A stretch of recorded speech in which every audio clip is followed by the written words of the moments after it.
question. If it's bad for the government to provide services, or undesirable for them to provide services such as education, healthcare, etc., why is it good for them to provide services on a monopoly basis in protection, dispute resolution, and national defense? So what criteria is at play here that says these services are good for a government to provide and they're not good for them to provide these other services? Because I'm confused about that. Sure. The criteria is anything to do with force should not be provided by the private market. It's not a transactable thing. Force is, again, and I'm just repeating myself, but force is anti-thought, anti-reason, anti-markets, anti-freedom. You can't trade in it, you can't transact in it. It's something that is the only thing that needs to be monopolized. The retaliatory use of force needs to be monopolized and objectified, so that a dispute between the two of us over property, there is an entity that can help resolve that dispute without us each pulling out a gun and shooting each other.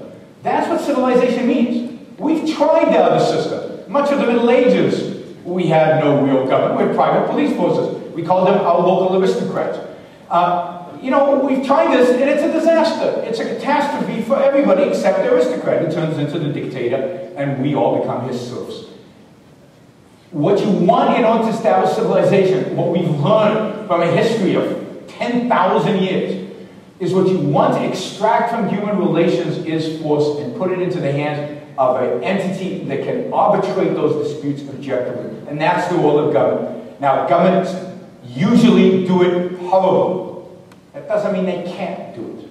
And the founding fathers came up with a system that was pretty damn good. It got it 97%. They lacked a philosophical foundation for it, and that's why it's deteriorated, but they had it pretty good. If we could go back to that kind of government, but just now with the true philosophical foundation, and objectify that dispute resolution, really protect property rights and individual rights, then that's the proper form of government. And, and fund it through voluntary taxation, voluntary, whatever you want to call it. That is the proper form of government. Having private police forces over the same geographic area is nuts in my view. I just don't, I can't, I've read the literature, I've heard you people, because you come to every, the anarchist element comes to every one of my talks and asks me these questions, and I don't know, maybe I'm stupid, but I don't get it. It doesn't make any sense. It strikes me as self-destructive and completely detached from reality. Completely detached.